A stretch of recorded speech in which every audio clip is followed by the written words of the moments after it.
bastante conhecido pelos biólogos, em virtude do seu alto poder de regeneração. A planária. Esse animal possui o sistema digestivo composto pela boca, faringe e intestino. A distribuição dos alimentos por todo o corpo é realizada graças à ramificação do seu intestino, sendo os restos alimentares eliminados por um sistema especializado em excretar água e resíduos. Seu sistema reprodutor consta de ovários e testículos, de vez que esses animais são monóicos. Nota-se perfeitamente na planaria, um cordão nervoso espalhado por todo o corpo, ligado a 2 gânglios cerebrais. Embora isso não represente um cérebro em sua plenitude, podemos entendê-lo como um cérebro em potencial, visto aí se concentrar grande quantidade de células nervosas, caracterizando um processo de cefalização. Graças a isso, a planaria percebe as correntes de água, os estímulos químicos e mecânicos e as variações de intensidade luminosa. Tal cefalização iniciada nessa espécie, atinge o grau máximo no homem, onde o cérebro possui a capacidade de coordenar as atividades orgânicas. Nesse período de aprendizagem, a aventura do princípio inteligente dá um grande avanço, pois hoje está cientificamente provado que a planaria tem a capacidade de aprender e memorizar experiências, passadas através de condicionamentos. O início da cefalização é, sem dúvidas, um passo decisivo na evolução, pois o princípio inteligente manifestará a sua inteligência de maneira mais ágil, proporcional à perfeição do cérebro e ao grau de experiências vividas. Em se tratando de efeitos inteligentes, o cérebro está para o espírito como as asas estão para o voo, pois mesmo que o espírito tenha adquirido bastante experiência, sem um cérebro aperfeiçoado para suas manifestações na matéria condensada, ele não poderá atuar ou fazer-se entender. Da mesma forma que cortando-se as asas de um pássaro ele não voará, embora sua vontade seja esta. O cérebro funciona como tradutor e executor das mensagens do espírito. Se esse tradutor for mudo, nenhuma mensagem será executada pelo corpo, a não ser aquelas que ele já adquiriu por automatismo, tais como alimentação, respiração, excreção, etc. Daí a grande importância desse início de moldagem de um cérebro que possibilitará ao princípio inteligente comunicações cada vez mais aperfeiçoadas com o meio externo e com as demais espécies. O princípio inteligente, antes associado à matéria por forte instinto de conservação, inaugura a era da inteligência exteriorizada, embora em parcelas mínimas, a volumar-se gradativamente, à proporção que ele disponha de cérebros mais aperfeiçoados. Isso ocorre porque a inteligência não é um atributo do cérebro, mas do espírito. É generalizado o conhecimento de que entre os humanos seus cérebros se assemelham, a não ser em casos patológicos, mas a inteligência não. Se a inteligência estivesse situada em alguma porção do cérebro, ou fosse manifestação do conjunto cerebral como um todo, os alunos de uma mesma classe, que se empenhassem com a mesma vontade de aprender, teriam a mesma capacidade de resolver problemas sobre aquela disciplina. Acontece que existem as aptidões, as intuições, a mediocridade, a genialidade e outras variantes que interferem na aprendizagem de cada indivíduo. A carga de experiências e valores que cada um traz ao encarnar, fruto de suas vivências passadas, traduz-se em adaptação ou inabilidade, diante de novas lições ou recapitulações de outras não aprendidas. Se admitirmos que a inteligência tem sua gênese nos arranjos de neurônios, deveríamos eximir de culpas os homicidas, os desonestos, os caluniadores e reescrever a história da humanidade, desta vez igualando Jesus a Átila e Francisco de Assis a Hitler, pois suas manifestações teriam sido apenas produto de suas intimidades cerebrais, que se desenvolveram à revelia destes, ou seja, exteriorizaram-se por um capricho da natureza, que utilizou o acaso para imprimir o caráter hostil dos belicosos e angélico dos pacíficos. conseguindo certa mobilidade e com o instinto já solidificado. Faltava entre tantos outros desafios, a urgência de conquistar a terra firme. Era necessário desbravar o mundo, possuí-lo, dominá-lo. Apressaram-se os técnicos espirituais em modificações adaptativas no corpo astral dos seres das diferentes espécies, para que o oxigênio usado na respiração não mais fosse o dissolvido na água, mas o do azul atmosférico. Prepara-se o princípio inteligente para mais essa proeza. Modelar é a palavra de ordem.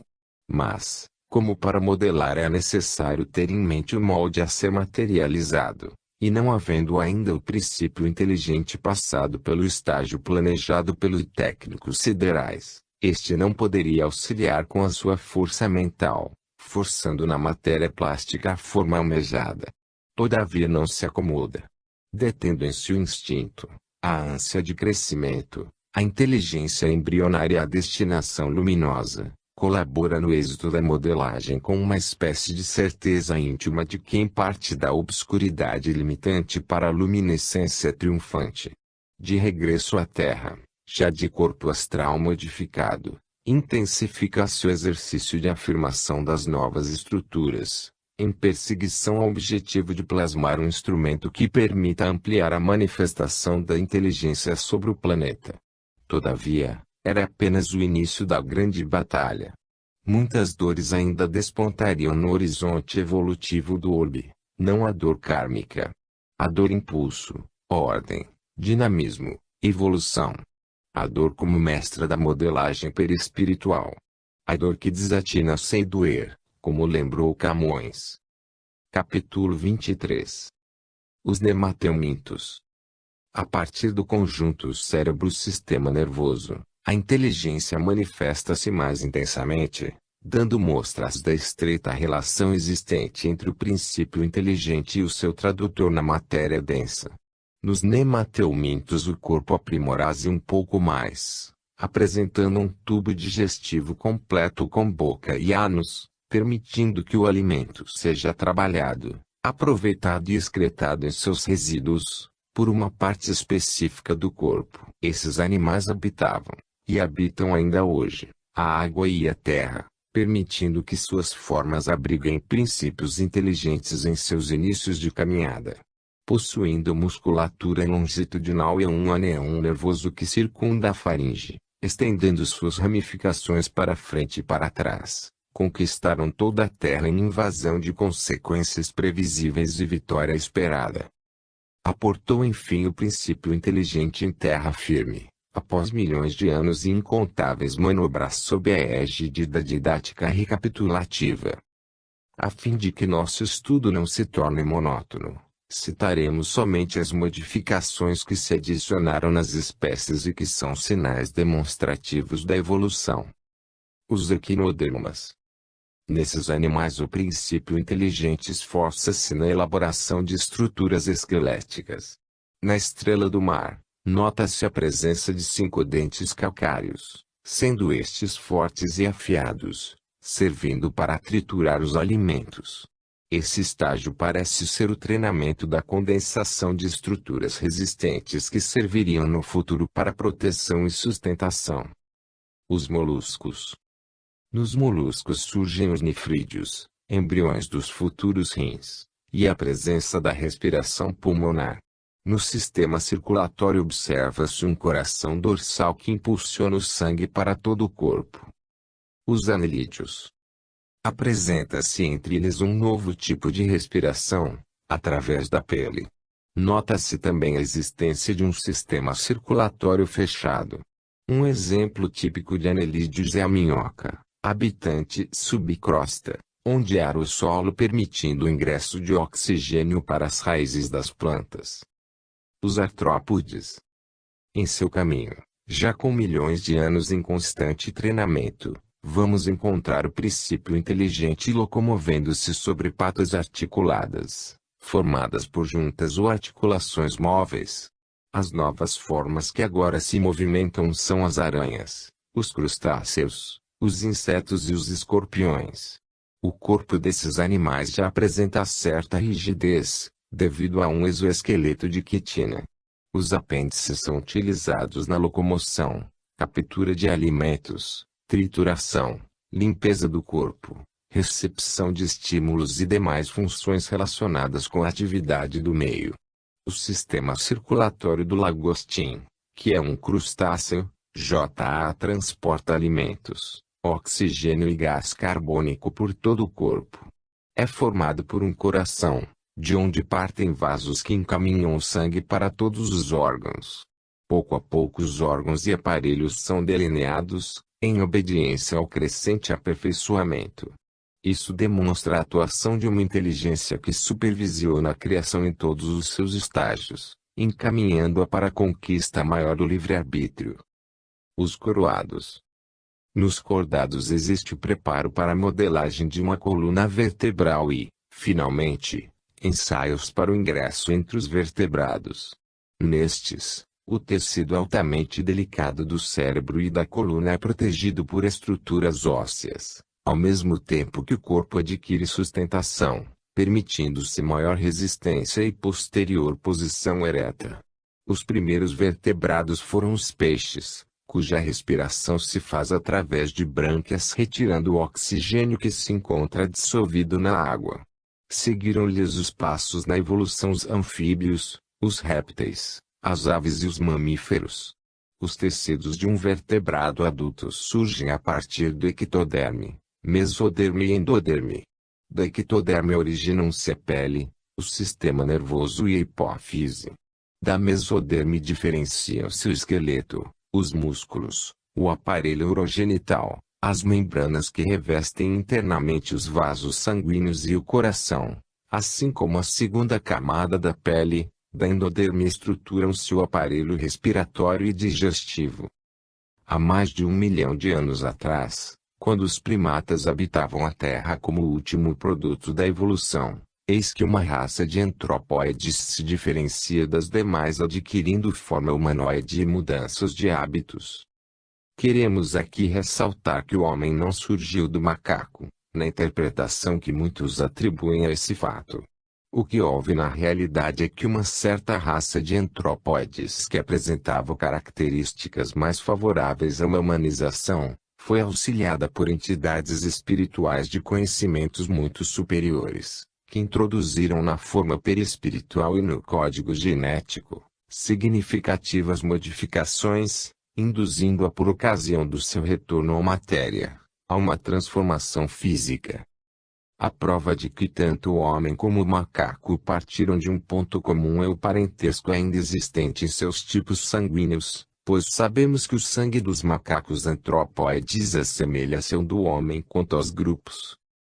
A partir dessas mudanças nos antropóides, tivemos os primeiros homens ainda bestializados, em virtude do arquivo de conhecimentos ser ainda muito restrito. O código genético não estar aperfeiçoado e a matéria densa mostrar-se ainda muito imperfeita para grandes programações.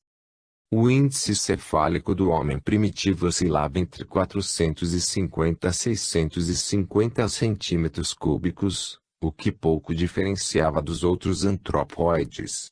Contudo, o tempo assistiu ao longo peregrinar dos Australopithecus até o homem de Cro-Magnon, apresentando o homem atual uma capacidade craniana variando entre 1.220 a 1.500 centímetros cúbicos e muitas conquistas científicas já bem sólidas. O aumento do índice cefálico foi estimulado pela liberação das mãos, e se tornou possível graças à diminuição dos dentes e maxilares, com regressão proporcional da musculatura e dos ossos de apoio. Capítulo 24. Algumas provas de evolução. São inúmeras as provas que indicam ser o homem o resultado da evolução de seres inferiores, ou seja, primários na ordem de ascendência biológica. No campo da anatomia comparada podemos observar a homologia existente entre a constituição esquelética das asas do morcego, das aves, dos répteis voadores extintos e dos membros anteriores dos mamíferos. Essa sequência evolutiva fundamenta-se no seguinte argumento: estruturas homólogas pertencentes a diferentes espécies indicam uma origem filogenética comum, São igualmente abundantes as estruturas pertencentes ao homem atual, tidas como resquícios de seus ancestrais de outras espécies. O cóccix humano é um vestígio da cauda dos animais que o antecederam. O apêndice, no intestino grosso do homem, é um órgão atrofiado, herança dos animais herbívoros. Para todos os músculos do corpo humano, existem correspondentes nos gorilas antropóides. Existem ainda várias outras provas anatômicas que poderão ser encontradas em qualquer compêndio de biologia, caso o leitor esteja interessado no assunto. Em 1866, Haeckel divulgou sua famosa lei biogenética, que traz o seguinte conteúdo: um indivíduo, no seu desenvolvimento, tende a recapitular os estágios por que passaram os seus ancestrais. Observações feitas provaram que quanto maior a semelhança entre os animais adultos de diferentes espécies, mais demorada é a sua gestação.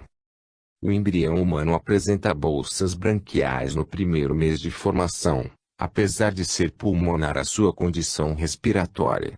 Já na sexta semana de formação, o embrião apresenta uma longa cauda, que vai encurtando, à medida que o desenvolvimento se acentua, restando no final da formação, o cóccix como vestígio.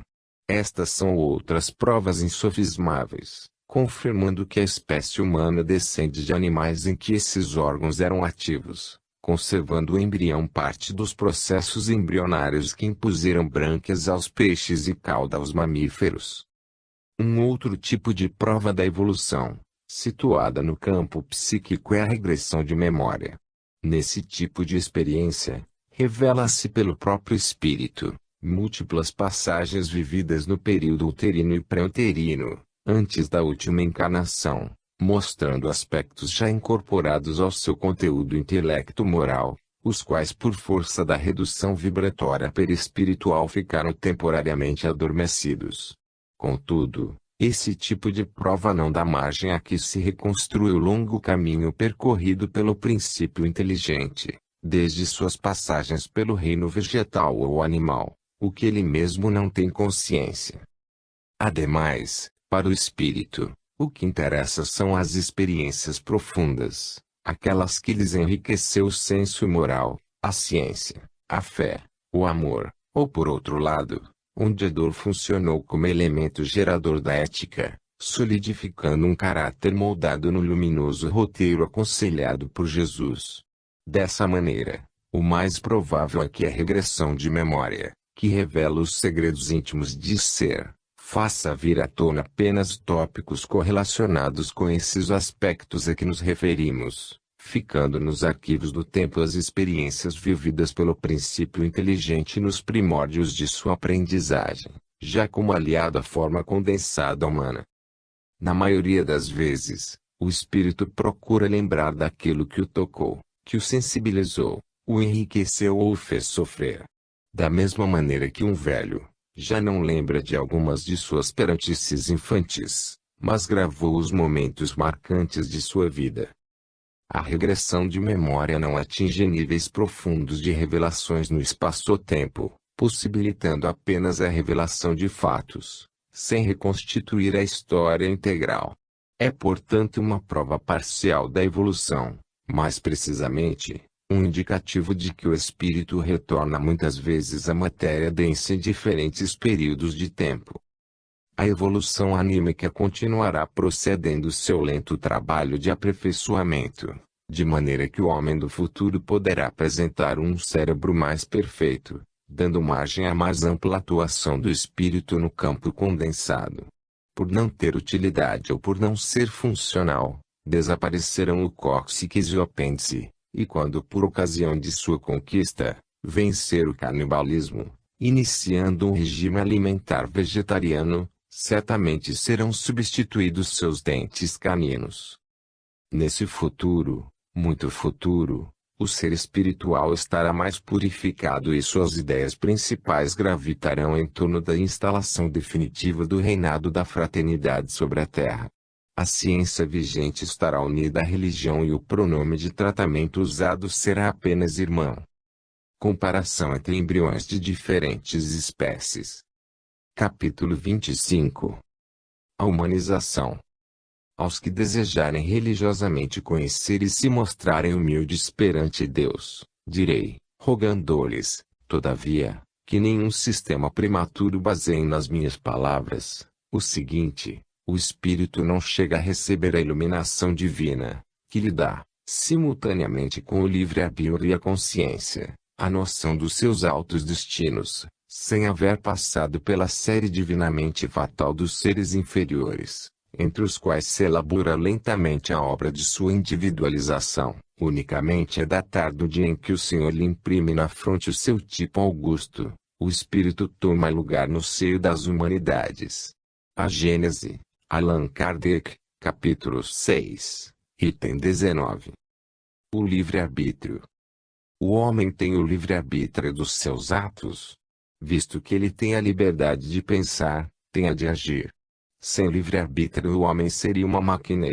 O Livro dos Espíritos, Allan Kardec, pergunta 843. Com a humanização do princípio inteligente, agora chamado espírito, este passa a agir conforme o seu livre-arbítrio, ou seja, escolherá seus caminhos e se responsabilizará por seus sucessos e fracassos, o que determinará em seu perispírito uma harmonização anatômico-fisiológica no primeiro caso, ou uma deformação no segundo.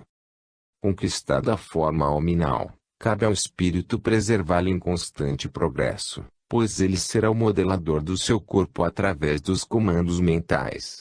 Possuindo a faculdade de análise e discernimento, pode decidir pelo que foi planejado, alojando as consequências de sua decisão na intimidade perispirítica, a qual reagirá favoravelmente pelos frutos da ação executada quando esta for concorde com o bem, ou de maneira oposta, quando contrariar os princípios de justiça e de amor.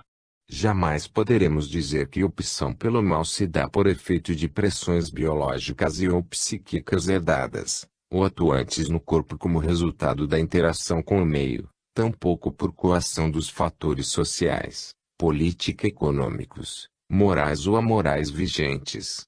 Podemos dizer que o espírito geral-me traz tendências, e que colocado em meio agressivo, submetido às pressões, tentações comuns nos mundos inferiores, é senhor para ceder ou impor resistência a esses fatores, resultando daí, que ele jamais será produto exclusivo do meio, vez que, pesa, medir e decide por si próprio o que deverá ser feito. Mesmo nas primeiras encarnações, quando ainda não solidificou a noção justiça ou de injustiça, o livre-arbítrio é guiado pela intuição das leis divinas gravadas na consciência de cada ser. Isto é suficiente para responsabilizá-lo, a ir em grau compatível com os seus conhecimentos e aquisições, pelos seus atos no que se infere, que a responsabilidade tem dimensões inerentes ao progresso espírito. É pelo uso do livre-arbítrio que o perispírito humano atingirá mais rapidamente sua natureza diáfana ou opaca, fixando nele seu roteiro de dores ou alegrias futuro num determinismo por ele imposto. Sabe-se que livre-arbítrio e determinismo coabitam com a alma, forjando o destino sempre mutante, a depender das decisões do espírito. Deus impôs ao homem um destino pré-fixado que consiste na perfeição. Entanto o deixou livre na escolha dos caminhos para o aperfeiçoamento. Nisso forma toda a infinita variedade de rumos, vielas, travessas, destinos, naufrágio escaladas alternativas para atingir o mesmo objetivo.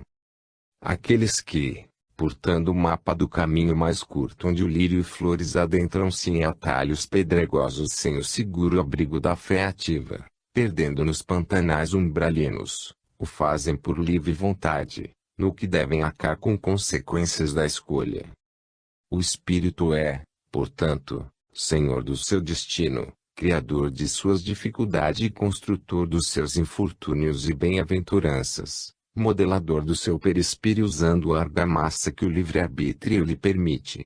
Os méritos e deméritos de bom ou mau artesão, no que resulta a delicadeza dos contornos da sua obra, a mediocridade conjuntural apresentada, ou ainda as deformidades degradantes que é portador, apresentando o cerado ou fistuloso aquilo que deveria zelar cor mais belo, aperfeiçoado e reluzente, são de sua inteira responsabilidade.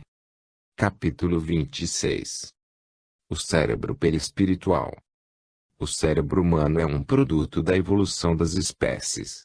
Elaborado desde milhões de anos, vem aperfeiçoando-se conforme as necessidades do espírito, no que tange a buscar alimentos, selecionar, sentir, procriar, memorizar e desenvolver a inteligência.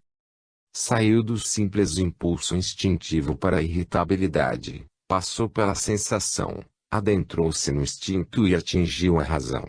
Nessa sua peregrinação evolutiva, o princípio inteligente vem armazenando informações, de maneira que, ao atingir a fase humana, seu cérebro perispirítico já continha vasto registro de impressões e sensações relativas à luta pela vida e pela sobrevivência, que poderiam ser racionalizadas e ordenadas formando lições. Com o homem nasceu a ciência e com o seu pensar surgiu a filosofia. A evolução cerebral se fez basicamente do interior para o exterior, de vez que o seu núcleo central, mais conhecido como tronco cerebral, é que conduz as funções básicas da vida, desde os batimentos cardíacos até a harmonia respiratória.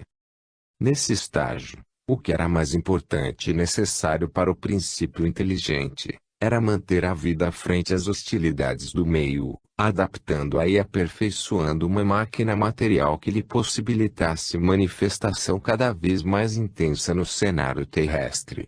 Esse setor cerebral desenvolveu-se basicamente até a era dos répteis, há centenas de milhões de anos, quando esses animais dominavam o globo.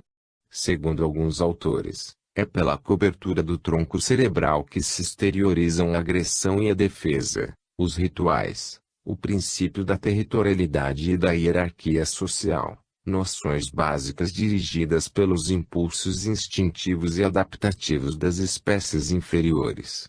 Circulando o tronco cerebral, está o sistema límbico do cérebro dos mamíferos, desenvolvido há dezenas de milhões de anos, nos mamíferos primitivos anteriores aos primatas. Esse setor cerebral é que responde pelos nossos humores e emoções, bem como nossos interesses. Continuava o princípio inteligente em suas repetições, enfrentando os fatores ambientais, ora terrestres, moldando órgãos materiais para utilizá-los na aprendizagem, ora despindo-se deles e atuando em plano sutil, para regressar ao cenário anterior, incorporando lições de sobrevivência. Envolvendo essas duas partes do cérebro encontra-se o córtex cerebral, que vem se desenvolvendo há milhões de anos, desde os primatas, ancestrais dos trogloditas. O hemisfério direito do córtex responde pelo reconhecimento dos padrões, intuição, sensibilidade e poder analítico. O esquerdo dirige o pensamento racional, analítico e crítico. Ambos os hemisférios se comunicam por feixes de neurônios em troca informativa, de onde resulta a harmonia do binômio criatividade e análise, gerando atitudes responsáveis e lógicas. A grande maioria dos conhecimentos do espírito é trabalhada através do córtex. No tronco cerebral e no seu envoltório manifestam-se as funções mais utilizadas pelos ancestrais, como agressão, medo, sexo, defesa, proteção à prole, obediência ao líder. Pelo córtex o espírito exterioriza as conquistas superiores tais como a linguagem, a leitura, a abstração, a estética e a inteligência. Como todo conhecimento é de origem espiritual, o espírito vai deixando para a retaguarda os ensinamentos superados e sem muita significação para o estágio que já atingiu. Do histórico de lutas e conquistas anteriores, muita coisa se perde na noite dos tempos, restando para o futuro toda a memória biológica, algumas impressões e instintos, que demasiadamente exercitados, gravaram-se fortemente na intimidade perispiritual. Em resumo, consideramos o cérebro como um bloco único, embora que para efeito didático possamos dividi-lo em 3 compartimentos. O tronco cerebral, utilizado como cérebro primitivo e hoje funcionando como tradutor do arquivo das lições adquiridas na conquista dos impulsos instintivos. O sistema límbico